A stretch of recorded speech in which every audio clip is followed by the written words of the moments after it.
Have you seen that replay, buddy? Alright, man, I'm done talking to you. You can't be done talking to me. You're right here facing me. I back. Trust me, I back. Damon! 60 G's, baby! But I'm not impressed by your performance. It's normal. Come on, guys. It's normal. You'll do nothing. You'll do nothing. I'm the man of the hour, Joe. Too sweet to be sour. What you see is what you get, and what you don't is better yet. I'm the women's pick. I'm the men's regret. And if you win against Chael Sonnen, you made a bad bet. I don't have much left to say other than you have seen nothing yet.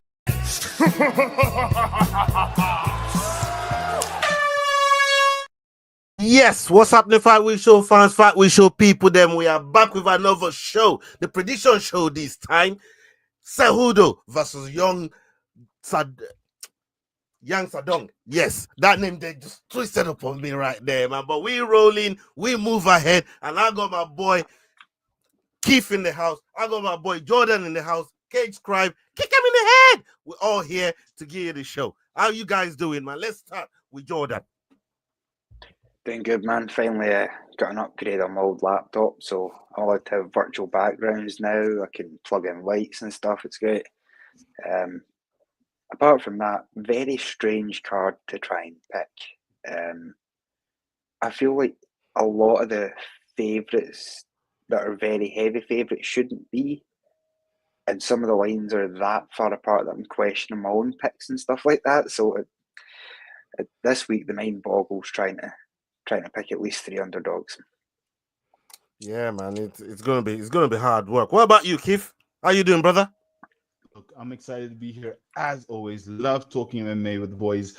I'm not home right now, as you can see, and I hope you guys can hear me properly, but I'm looking forward to this card. And everything Jordan said, it was a tough card to pick. There's so many fights that could go either way, and I'm looking forward to talking about it. Yeah, man. Big up everybody that's locked in right now, whether you're watching live, whether you're watching on playback. Make sure you are showing love to everyone on the platform. Make sure you're checking out the Rambling Dad, the Fight Week Show, Cage Scribe MMA. We're checking out Keith, kick him in the head, making the walk, crossover MMA. Salute to you. And we got MMA normally as well, S-Dogs MMA. Make sure you're showing love to all those guys. And big up to the homie as well, the Full Mount. We always use his videos on our Dust-Up Shakedown, and he pulled up the other day to say what's up. So big up to all those guys. Without further ado, we got some picks to get through. So let's rifle through it very quickly. George, that is a great background. I like it. Enjoy that one. Thanks. Yeah, man, that's what's up. That's what's up. It was a TV that I hadn't put on the wall for about 6 months. That was my old background. You used to ask me every week. I just used to turn my laptop round to fucking face away from it. He's doing the job, man. He's doing the job. Big up, everybody. Okay, we got the very first card. Let's put that up on the... Let's go. Here we go. Right, we got Modestas Bukauskas versus Raffael Cerqueira. Raffael coming in with a record of 11-1. We got Modestas coming in with a record of 16-6. This fight is happening in the light heavyweight division, and Raffael fighting out of Brazil. We got Modestas fighting out Lithuania, but also fighting out of the UK. Round the corner from me, friend of the channel, and we're gonna go to Cage Scribe for the live odds. Yep, so we've changed the format and how we're doing odds again, I guess. Give me 2 seconds to try and sort this. They've now changed it from American to decimals and stuff like that. I don't think anybody's interested in that.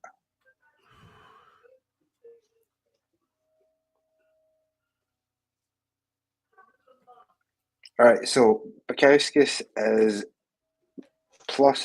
minus 135 favourite with Cerqueira at plus 330. Okay, so Cerqueira at 330, and we got Modestas at 130. Minus 130, you said. 135, yeah. 135. Okay, we go to Keith. We start with you, Keith. Look, I'll be honest.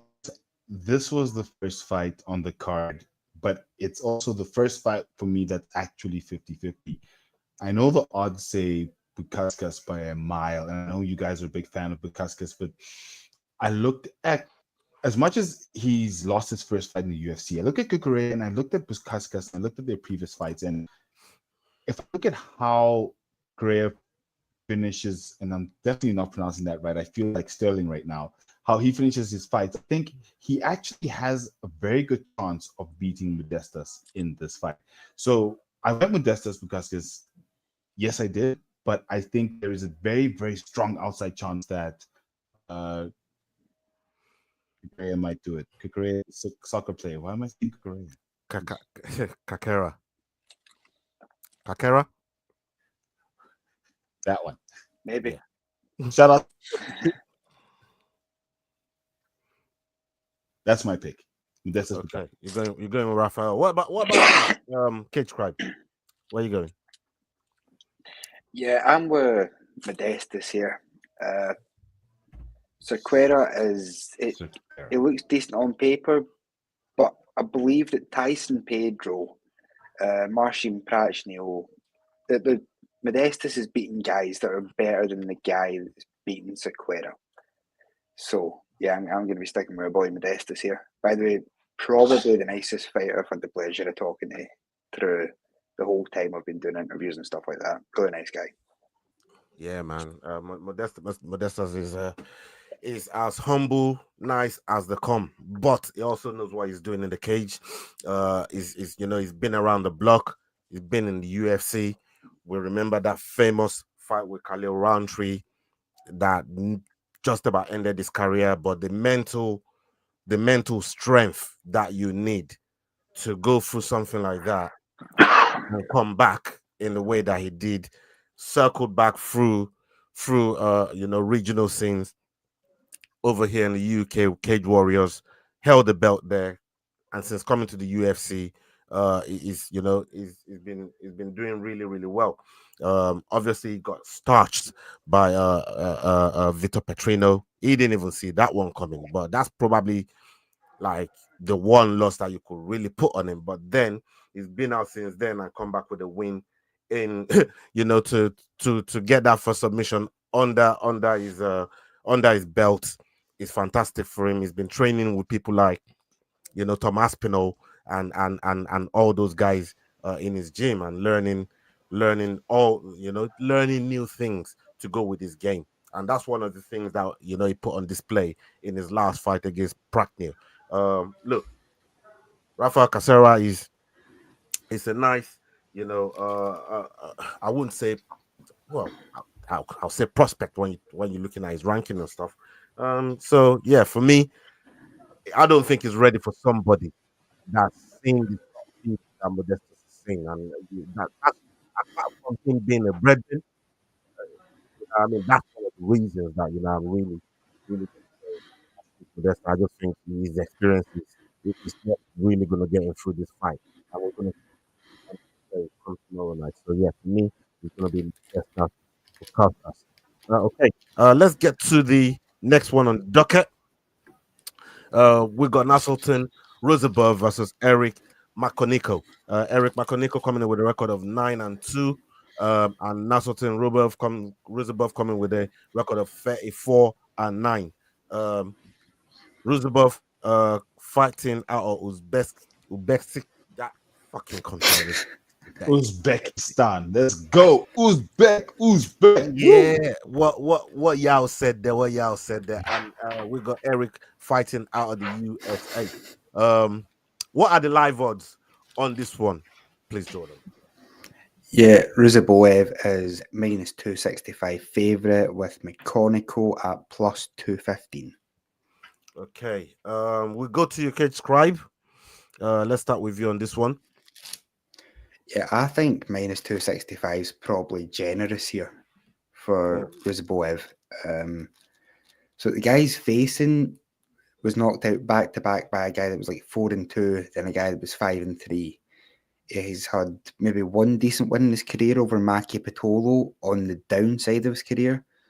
Comparing that with the favourite, a unanimous decision loss to Buckley really doesn't look like a bad result right now. Before that, he bet, was it Bruno Ferreira, the Hulk, who is honestly one of the better fighters in the division. He also managed to finish Dumas, who's physically quite a weird fighter, but a pain in the ass at times, grinds a lot of people out. So I think even at a big favourite price of -265, he's still great value here because he definitely should win this. Okay. I'm gonna go with Nursulton myself. I think again, to me, is my experience, and you name some of the fighters that is finished in there. McConico just stepping into the UFC as well, and this one might be one too far for him. And you know what? I'm one of these guys that love to give debutants a chance, and there's just some of these fighters that they are pitting them with that I just think, God damn, maybe a couple more fights in and you could be seeing these guys, but this one might come too early for him. So that's not to say that McConico don't have a pedigree to really get it done in the UFC. I just don't think that time is now against Ruziboev. So I'm going to be going with Ruziboev. What about you? Yeah. Look, everything you guys said, Uzbek. Nursulton Ruziboev for me. One thing is his moniker is black, cool, sure. So I'm definitely all of them. And literally everything you guys said, I really don't have anything else to add. I mean, he's got a whole 12 TKOs, 20 submissions. Yes, he's not that experienced in the UFC with only 3 fights with 1 loss, but I think he's got the full package to do it against McConico. All for Ruziboev. Okay. McConico. All right. Let's get onto the next one. The next one on the docket here is Austin Vanderford versus Nikolay Veretennikov. Nikolay Veretennikov coming in with a record of 12-5. Austin Vanderford coming in with a record of 12-2. Nikolay fighting out of Kazakhstan, and we got Austin fighting out of the USA. This fight is happening in the welterweight division, people. What are the live odds on this one, please, Jordan? Both are -110, so yeah, dead even. So this one is dead even. I'm going to go with Jordy. Yeah, I'm going with Nikolay Veretennikov. I'm going to go with Nikolay Veretennikov here. I think he gets this one done. Look, Austin Vanderford, for me, it's not active enough, and that's one of the things that that I'm not that I'm going to hold against him. I mean, going into this fight, it's not active enough for me. But other than that, let's see what Keith thinks about this. What do you think, Keith? Look, I'll be very honest. I didn't make a pick in this fight because we're dead even, but I did do a bit of digging, and I'm with you, Ola.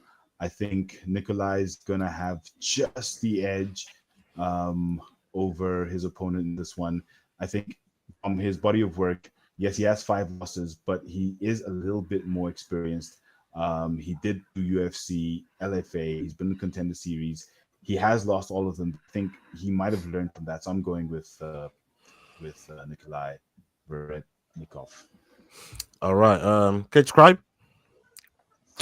Yeah, but another pretty weird fight. I mean, Nikolay in his last fight was fighting Danny Barlow, who's a really good fighter and a really large fighter for the weight class, if I remember correctly. But Barlow was above the weight limit, still went to split decision.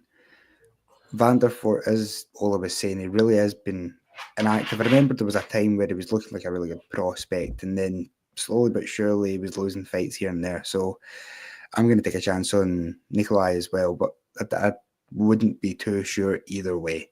I don't think we know enough about either guy recently to be able to make like, a proper judgment call. Okay. Quick one there. Yep. So Vanderford did defeat Fabian Edward in Bellator, if that helps anyone's decision here. It didn't help your decision. It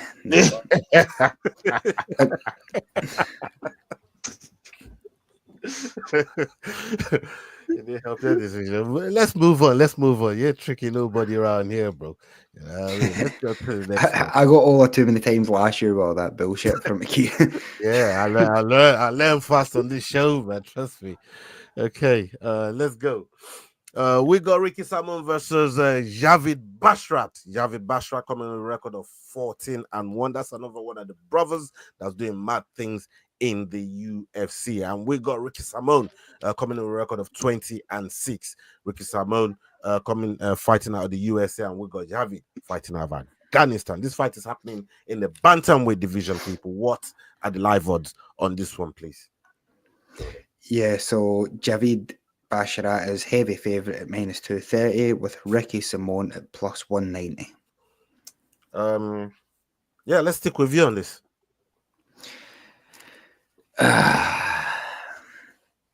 So I've been the Basharat brothers' biggest fan, other than the Bonfim brothers. That's why I didn't understand that sigh you just gave. Like, you making it sound like this is so difficult. When you know you've been a big fan of the all the brothers in the blood clot UFC, man. The Bonfim brothers, the Tafa brothers, the Basharat brothers. You love all these not brothers, the Tafa man, brothers. No, don't slander me with those guys. I'm gonna slander you with them, bro. You know. That being said, I'm taking my first underdog of the night. I think I'm not lying. Ricky Simon. Oh God, he's just borrowed my boss. He's just borrowed the boss, and Basharat has gone under the bus. Basharat eats the tires, man. Jesus, I didn't see that one coming. Okay, what about you, Keith? I was shocked with that one. So Simone has got a very good record. He has recently lost to some very good fighters in Young Song, who's fighting in the main event, Batista, and Vinicius Oliveira. So those who he's lost to recently, even though he's on a losing streak, are really good fighters. But I'm going with Basharat. Look, I know that he's 14-1 and he lost the beginning of last year, but I think he's taken a lot of learning from that. And I think Simone is more of a journeyman fighter, so I'm going with Basharat in this fight. Yeah, man, I couldn't agree with you more, Yao. I mean, Basharat, obviously, look, coming off a loss to Eman Zahabi, I don't think is a bad thing. You know, I mean, we see what Zahabi's been doing in the UFC, and Javid for me, he's got a fantastic ceiling. He's got a very, very high ceiling. And I think Ricky Simon is on the verge of getting caught. I think he'll probably see a cut after this, especially if Javid does what I think he's going to do, which is the dominating, in the fight. So yeah, I think Javid needs a comeback. He needs to get back in the win column.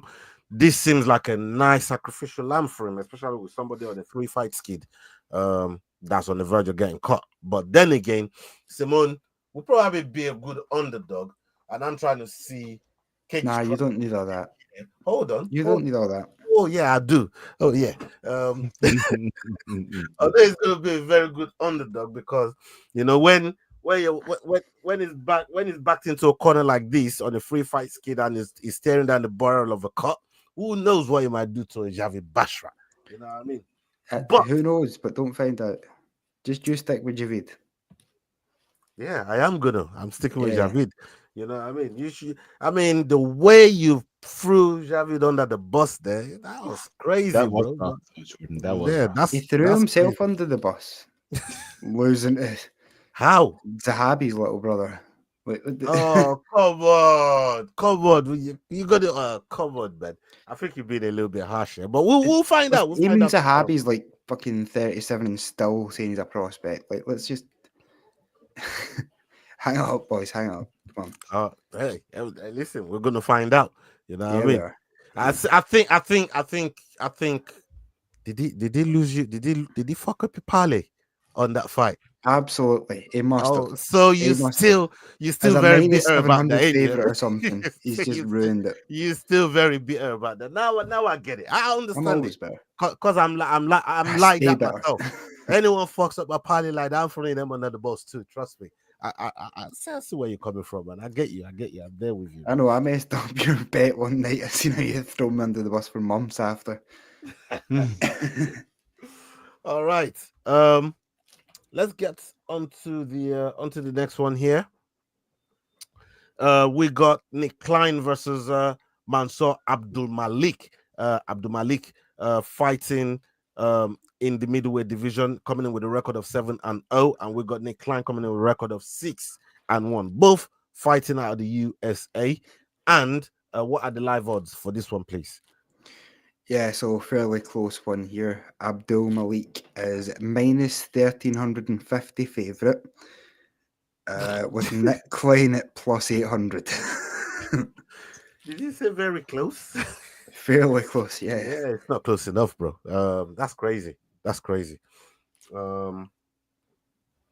Yeah. Anyone going for too much sugar, Sean O'Malley? Nah. I'm gonna go with Abdul-Malik here, man. I'm not even gonna say too much about this one here. I think Abdul-Malik is on a tear, and to do the things he did to Tosko Todorovic in that fight, that was crazy. But that still rings a bell every now and again. You know what I mean? When you go back and look at that fight there, and coming off the Contender Series with KO, this guy is confident, and I think he's gonna do something back to Nick Klein here. So yeah, I'm gonna. I think the bookies agree, like you said, it's fairly close. I think he's gonna do something back to Nick Klein here, man. I just want to see it happen. What about you, Keith? So mine is more based around the activity of Klein. He's not been that active. Although he has won his recent fight in LFA and Contender Series, but if you look at how often he's been fighting, it's not really often enough to really say he's been doing a lot for him to be fight fit. And I'm 100% with you. I think he's going to do some bad things, and I agree with the odds. So I'm going with Mansur. Okay. Abdul-Malik, in case people don't know who Mansur is. Cool. Cage Scribe, you picked? Not yet. All right, let's go to you. Yeah, full house here. I think Malik's shown against a much higher level of competition that he can get the job done in the UFC. He beat Dusko, who's probably top 20, top 25. Nick Klein, by contrast, he's beaten two people off note. Everyone else has basically been even record or losing record. So yeah, you're gonna put your faith in the sort of tried and tested here with Abdul. So okay, let's get to the next fight on the docket here. Give me 1 second. And Ola's first underdog of the evening. It's coming up. Yep. Fili versus Melquizael. Melquizael Costa. Well, we'll go with Costa. Yeah, Fili versus Costa. Costa coming with a record of 21-7, and Fili coming in with a record of 24-11. Fili fighting out of the USA, and we got Costa fighting out of Brazil. This fight is happening in the featherweight division, people. What are the live odds on this one? Yeah, Costa's minus 120 favourite. Fili is plus 100 underdog. Okay, as I said earlier on, I delivered. My first underdog is coming in here with Andre How Fili. did I know that? Look, this for me is again more down to experience. They both got similar records coming in the last five, but I think Fili's he's fought the tougher guys, the more experienced guys. He's been in there with some of the best guys, and he's pulled out a lot of surprising wins. That's not to say Costa maybe isn't got better momentum in terms of coming in as a prospect. But for me, I just think Fili is too long in the tooth not to know what he's doing in there against somebody like a Costa. If Fili has one of his very, very good nights, I think he gets out, he walks out of there with his hands raised. And it's just about experience for me at this point. And I think he has that in abundance over Costa. What about you, Yao? Look, Melquizael. Fantastic name, by the way. He sounds like a wizard. But No, Melquizael is coming in hot where it comes to the odds, but he's number 79 in the world featherweight, whereas Fili is number 29. We saw how Fili performed against 50K Danige. I'm going with my underdog, Andre Fili, just like you, Ola. I think the odds seem a bit skewed to have him as the dog, but I mean, it's a very close one. So I think he's got the package to pull this out. I think Melquizael will not have what it takes to defeat Andre Fili, and I say Fili by decision. Okay, and this is where Jordan is going to go and pick Costa because he wants to be on his own island. Let's go. Nah, I ain't picking Mescaline or whatever his name is. See, when you look at his picture, it's what I imagine Khabib looks like when you take acid. That being said, Andre Fili, much better underdog.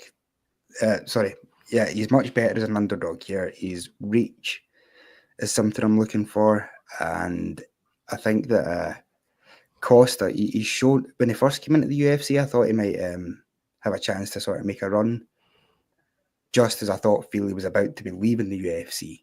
But it seems as though they've sort of flipped, and Fili keeps sort of making a surge towards the top 10 and getting stopped just short of it. So, yeah, I think Fili might actually finish this one. Yeah. That's a good thought process right there. We've all gone full house on this. Okay, let's get on to the next one, people. Salute to everybody that stayed with us right now. Hold on, let me see. Yeah, man, big up. Have you seen his hair? Huh? Oh, yeah. Run the chat. You run the chat. I'll do the. Yeah. So MMA anomaly saying I'm hating on Costa for how he looks. No, I'm very much just pointing out the fact that his hair is pretty wild, yet his face somehow looks a bit like Khabib. Leroy's saying some French bullshit. Yeah, I think we're all. Yeah, man. Why? You know what I mean? Come on. Leroy don't know the meaning of none of them things there. You get me? All right, let's go to the next one. I don't know why he insists on pretending he's French because he's been in Canada for like 20 minutes. That boy don't know where he's from, man. He's a mongrel, bro. I keep telling you, man. You get me?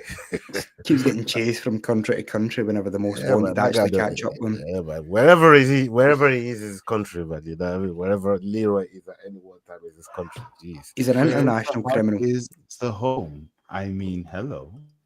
There you go. That's me backing up Leroy. Shout out Leroy. No, fuck Leroy, man. It's just don't praise that man who will leave. As soon as he thinks he's doing well, he's gonna fucking upgrade. So you know what I mean? Don't make Leroy be feeling comfortable like that, man. What's wrong with you, Yao? You should know better by now. Just keep threatening to report his AI sex dungeon. That's how we keep him on a leash.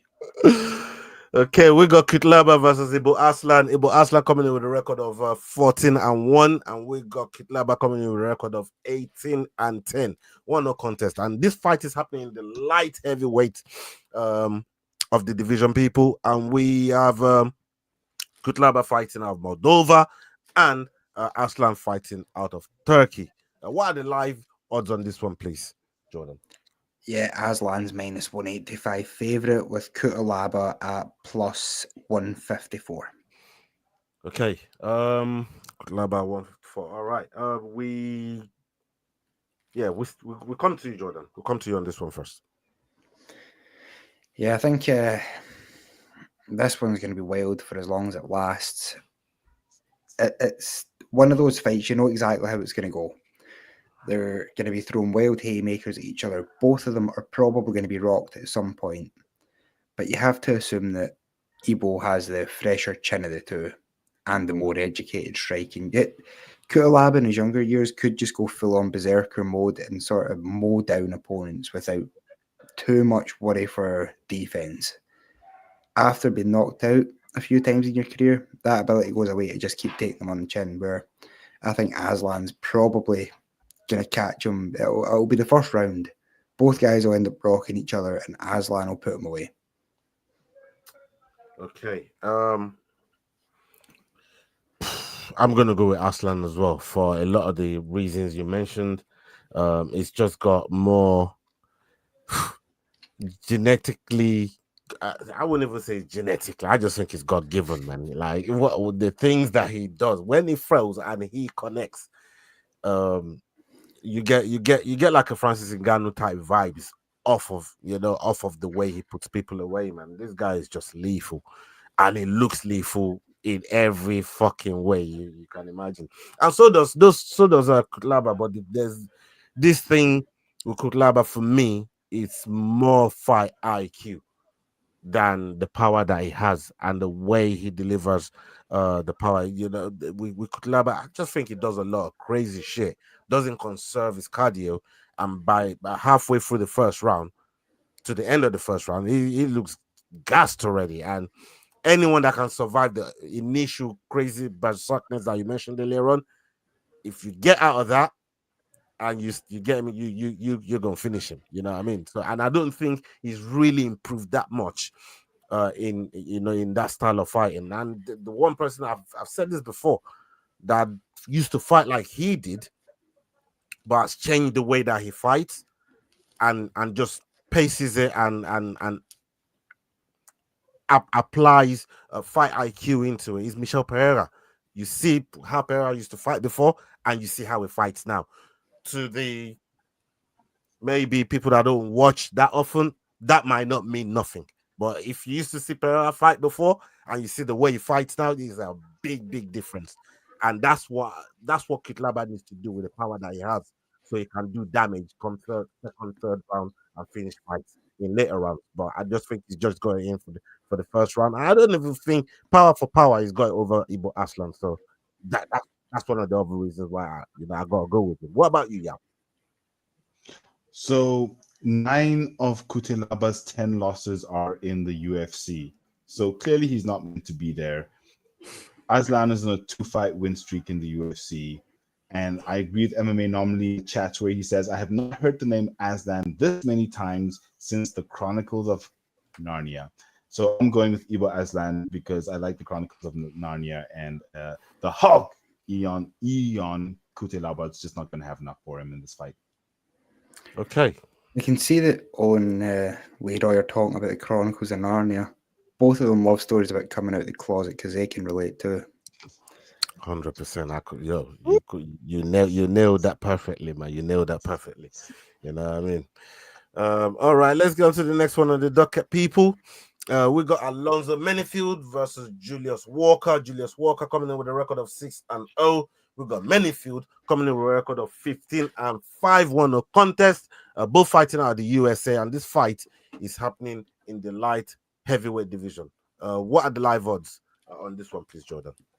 Yeah, Menifield's -245 favourite with Julius Walker at +200.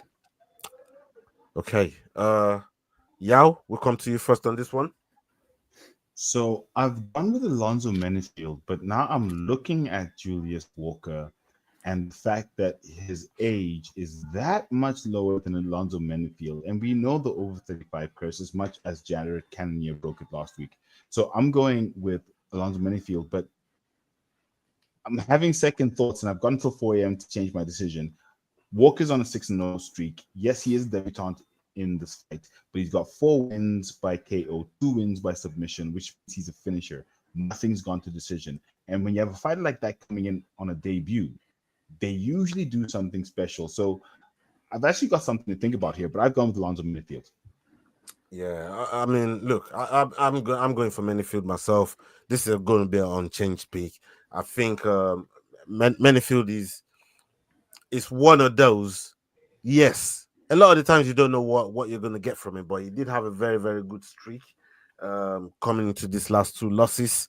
And again, is another one that got, serious power. The problem with Menifield is him having to get in the pocket to really do damage because he's so short.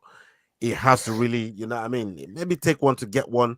And sometimes, he's been on the wrong side of a knockout, like from a Carlos Ulberg. But we know if you look at what we're saying about Ulberg right now, we're talking about him in championship conversations, or at least trying to put him up there to put him up there with some of the guys that could potentially be seeing Alex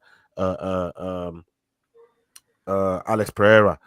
And of course, Muzakov as well is another one. Muzakanov that beat Menifield, another one that everybody is so high on. So I don't think it's a shame to lose to these guys in the way that Menifield lose to them. But Johnny Walker just pulling up into the UFC. I don't know.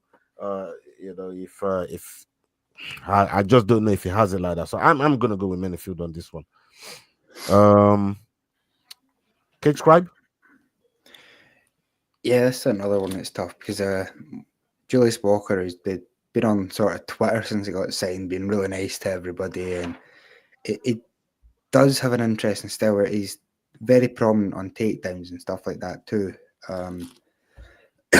Menifield though has got great takedown defense and very tough ask on your debut when you've had 6 pro fights. So I'm going to be sticking with the favourite, but wishing Underdog the best. Yeah, man. Okay. We get onto this one here on the docket. We got Jean Silva versus Melsik Baghdasaryan. Baghdasaryan coming in with a record of 8-2. Jean Silva coming in with a record of 14-2. Silva fighting out of Brazil and Baghdasaryan fighting out of Armenia. This fight is happening in the featherweight division, people. What are the live odds on this one, please, Jordan? Yeah, Jean Silva is favourite at -485 with Melsik at +370. Melsik at +370. Yeah, I'm gonna go first on this one here. I'm going straight for Jean Silva on this one. Look, my dog's going crazy. For me, John Silva, what he did to Drew Dober, bro. We said it, and bro, the way he done Drew Dober, yeah, obviously it's a doctor stoppage, but to be able to do that to Drew, we always say no one's really done that to Drew Dober before. He made Drew Dober look ordinary. He made his chin look ordinary in that fight. He dropped him multiple times as well, and I thought, rah, this brother here is moving mad, and he's got plethora of KO finishes as well. And I think he's one of the reasons why heavy favorite on this one. And I'm not gonna go against that. I'm gonna pick Silva on this one. Jordan, let's come to you. Yeah, I'm sticking with Silva here as well. I don't think Melsik's a bad fighter, and he's been pretty good so far in his UFC career, but Jean Silva really does have the makings of a contender, like a top contender. He's finishing people that aren't easy to finish. Yeah. And yeah, the fighting nerds are really looking like one of the best gyms in the world right now when you look at the recent results. Okay, Yao. Look, the Fighting Nerds are doing amazing things. Jean Silva out of the Fighting Nerds is one of those fighters that's now currently like he's 3-0 in the UFC. Baghdasaryan is he's 3-1 in the UFC, so he's technically got more experience than Jean Silva. But I think the momentum of the 11 KOs and the 11 fight win streak will carry Jean Silva through in this fight. So I'm going with Jean Silva. Okay. Let's get to this one right here. We got Rob Font versus Jean Matsumoto. John Matsumoto coming in with a record of 16-0. Rob Font coming in with a record of 21-8. Font out of the US, fighting out of the USA, and we got Jean Matsumoto fighting out of Brazil. This fight is happening in catch weight at 140 pounds. What are the live odds on this one, please, Jordan? Yeah, Matsumoto is favourite at minus 162 with Rob Font at plus 136, which I'm pretty sure there's been a big change in favour of Rob Font as of late. Yes. And this is going to be my second underdog right here. I'm going to pick in Rob Font on here. I've seen Rob Font in there with some of the with some bad individuals that I rate, and you know, some he lost to, some he got wins off of. I'm looking at it right here, and beating Adrian Yanez in the way that he did, because I actually thought, no, you know what, Adrian gets the better of him, and he just went in there and just cools him and just destroyed his legs. And we, you know, he's got fights with Corey Sandhagen, yeah, albeit a loss. Davison Figueiredo. We're talking people that are like in that top 5 conversation, saying being a former champion or championship material. And on top of that, Kyla Phillips as well, getting a win against Kyla Phillips. It's not a bad thing to do in the UFC. That just shows me that you know your way around. I don't know that much about Matsumoto coming into the fight. Obviously, yeah, he got a win against Brad Katona, and Brad Katona is a fighter that actually right. You know what I mean? And it's one of those that you got to look at. If you get a win against Brad Katona, you got to be really, really good. And he snatched a submission against Dana Geta as well, which is probably one of the reasons what's put him favorite. But I think the calibers of fighters, you know, that Rob Font is seeing, for me, is what is going to put him ahead here. So I'm going to go with Rob Font for my second underdog. Yo, you've been doing funny faces. Thank you. Eventually, because I mean, I'm being asked why I'm doing this, and like, okay, but the reason I'm doing that is that's my best Rob Font impression. Because every time Rob Font fights, he loses his eyes. He literally becomes this guy. He has no pupils. He has no eyes. This is Rob Font in every fight. With that said, I'm picking Rob Font. Why? Because in terms of underdogs, he's got the best opportunity to actually come through and beat his opponent as much as he's the underdog. I mean, if his opponent is Jean Matsumoto, like you said, we don't know too much about him. He is an undefeated fighter in terms of having a 6-0 record, but he's only 2 fights in the UFC, both 2 wins.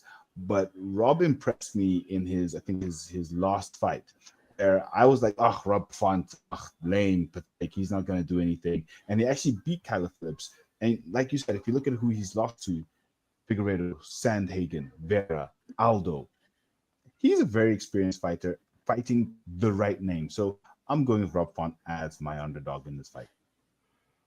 And you know the craziest thing as well. All these names you mentioned, they aren't finishing him.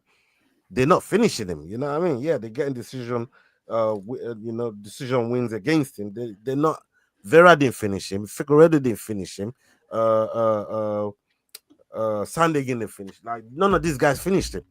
That's experience to be able to hang with all those guys that got finishing potential and get them to decision against somebody like I don't know, man. You know what I mean? But yeah, I'm sticking with Font. What about you, Kid Scribe? Yeah, another weird one. I don't think I'm quite ready to write off Rob Font yet either.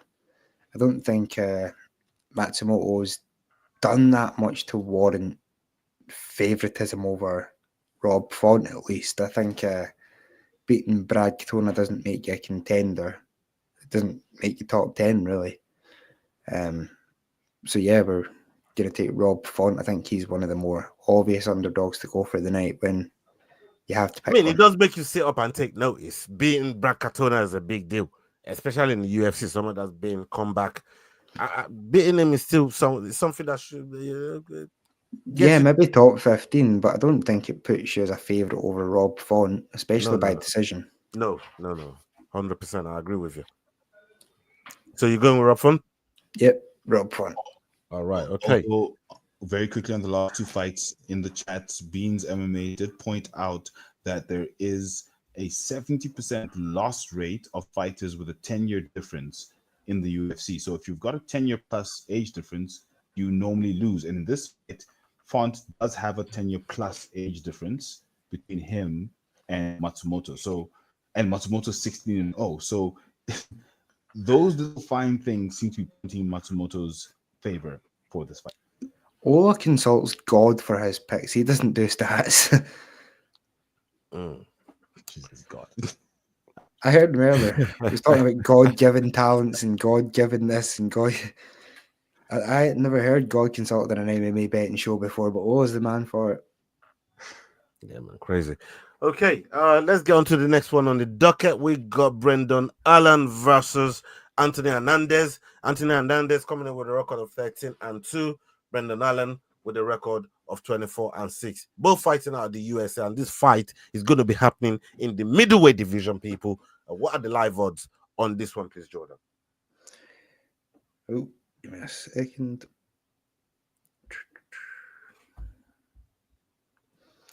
Yes, so Anthony Hernandez is the favourite here at -340 with Brendan Allen at +270. Okay. We'll come to Yao first. Yao?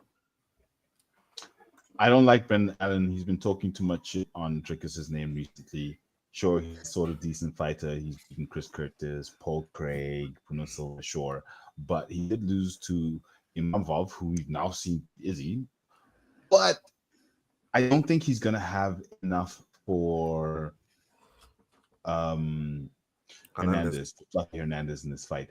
If I look at Hernandez and his record, he's 7-2 in the UFC, but both of his losses have come in the UFC, whereas Allen had lost 3 fights before he got to the UFC. So for me, I think he's just got that additional edge over Ben Allen. And sometimes, yes, the more experienced fighters have the more experience, but not necessarily the more skill, especially when you start to look at their record.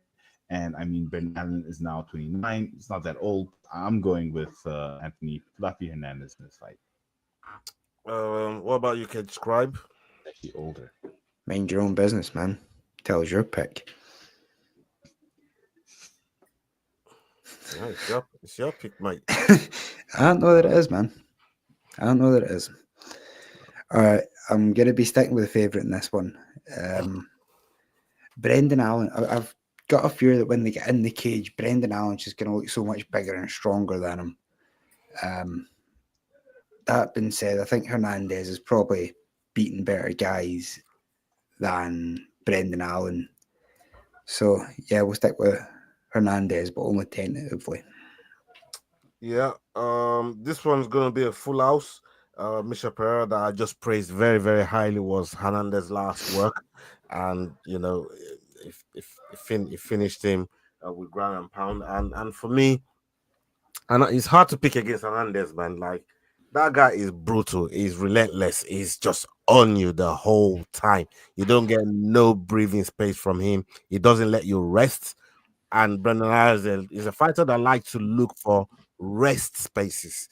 And that's where the work that Anthony Hernandez does, you know, he's gonna come alive. And I think he has that over Brendan Allen. He's not gonna give him no space. He's just gonna you know, overwhelm him with all the with all the strikes. And if he's able to catch him on the cage as well, man, just drop him and you know, inflict some damage on him. And that's one thing I like about Hernandez. When he's fighting, he's always looking for that damage all the time. And for me, yeah, this is a no-brainer. We're going to be going with Hernandez on this. All right, let's go to the main event of the evening. And big up to everybody that's been riding with us all evening. Salute to every single one of yous. Make sure apart from Leroy, a like on the video, and make sure you're subscribing to the guys on the platform as well. Big love. Okay, we got Henry Cejudo versus Song Yadong. Song Yadong coming in with a record of 21-8, no contest, and we got Henry Cejudo coming in with a record of 16-4. Cejudo fighting out of the USA, Song Yadong fighting out of China. This fight is happening in the bantamweight division, people. What are the live odds on this one, Jordan? Yeah, Yadong is the favourite at -270 with Cejudo at +220. Okay. Yeah, we stay with you. We stay with you on this one. I disagree. You keep doing this, man. What's your problem? I don't keep doing this. Well, someone's doing it and it ain't me. We brought you in second the last time. You moaned about it. We bring you in first. You moaning about it. If we bring you in last, you say, why you leave me till last? You know what? No, that's fair, because then I go last with the dog of the week. So on that one too. I'm joking. So Song is what, like 10 centimeters taller than Cejudo, knocking people out. Much better recent record. So yeah, I'm going to be going with Henry Cejudo.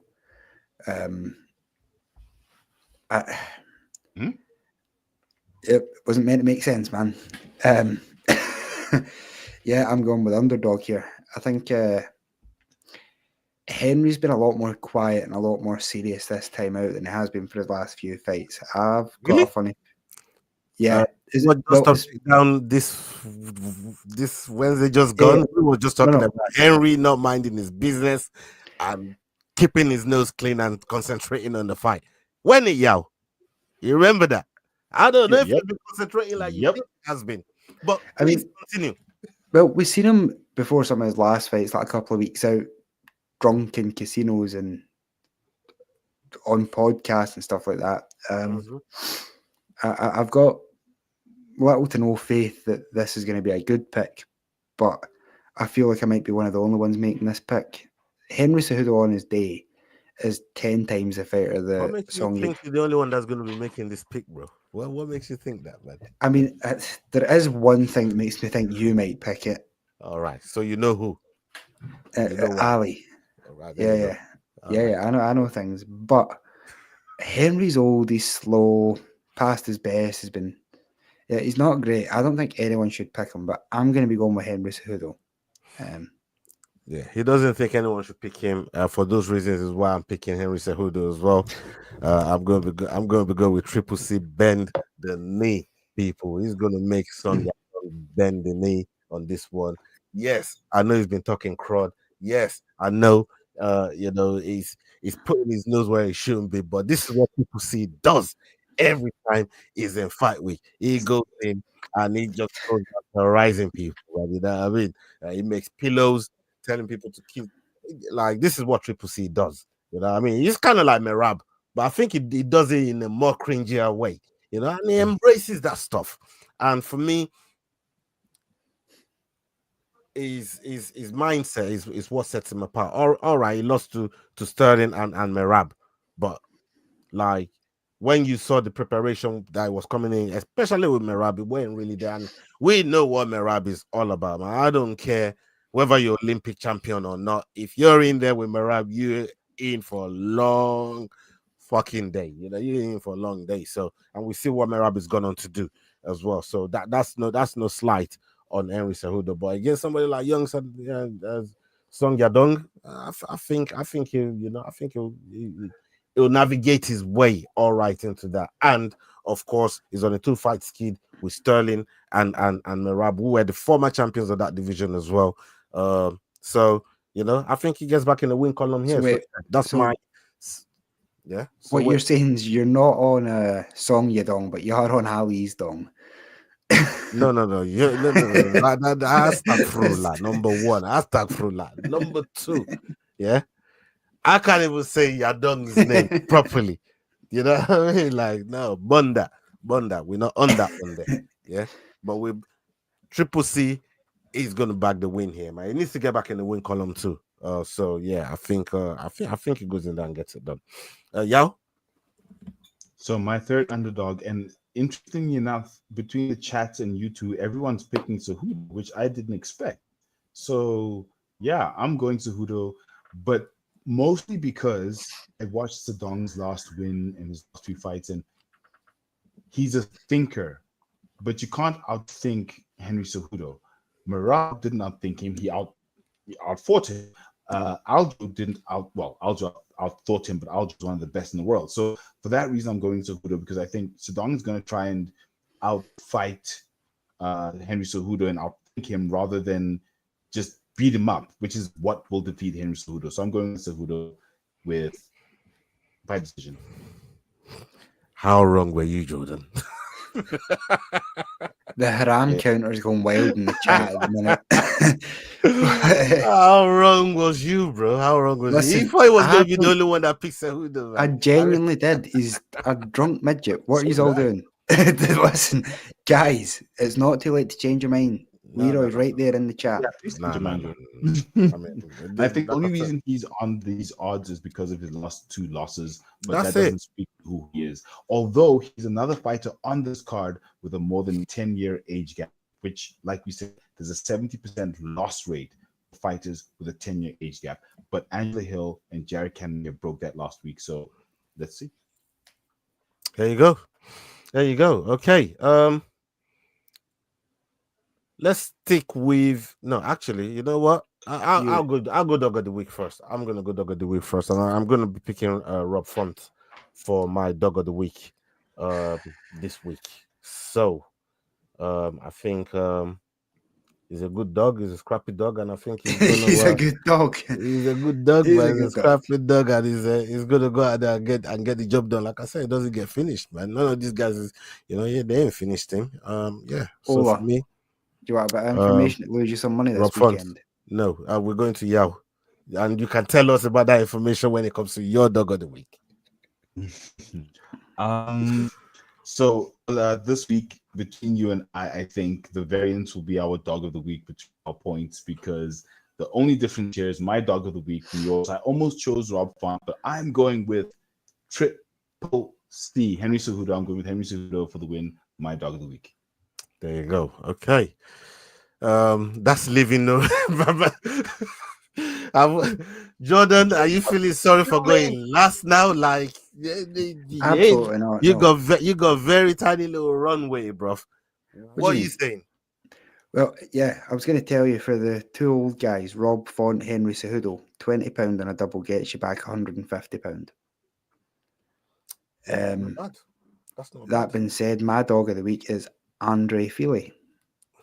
Yeah, that's a good one. That's a good one. I know. I rate it.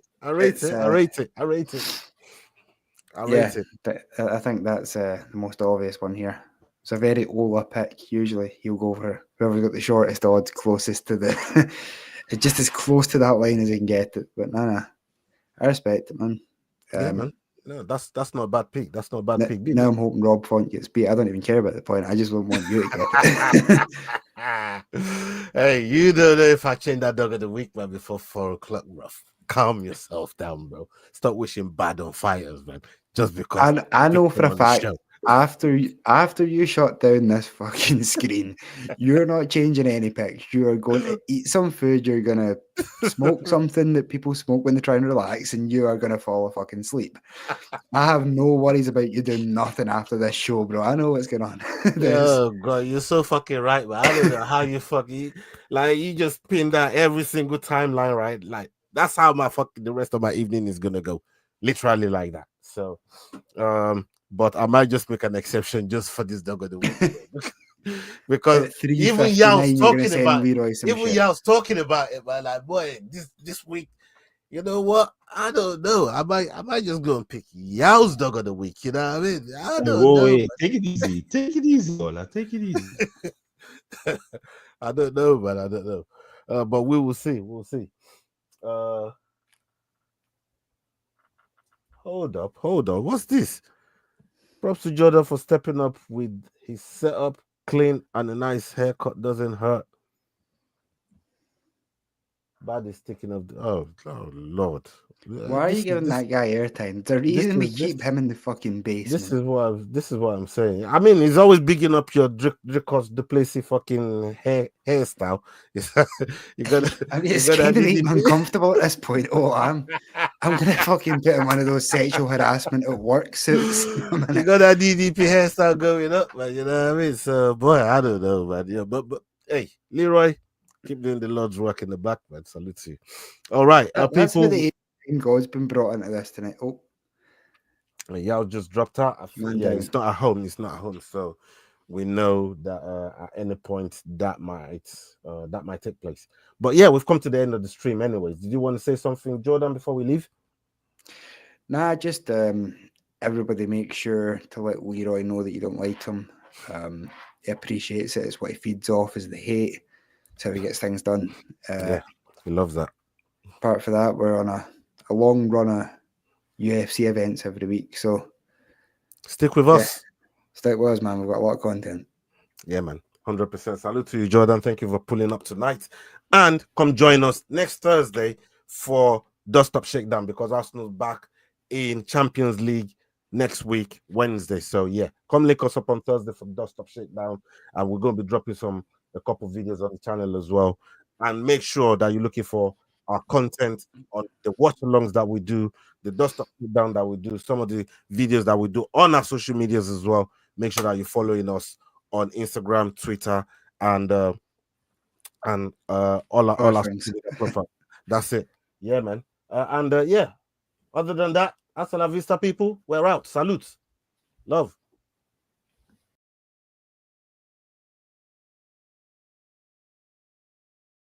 Hey guys, this is John Anik from the UFC. You're watching the Fight Week Show. Please subscribe. Not now, but right now. Subscribe to the Fight Week Show. We'll see you guys on the road soon.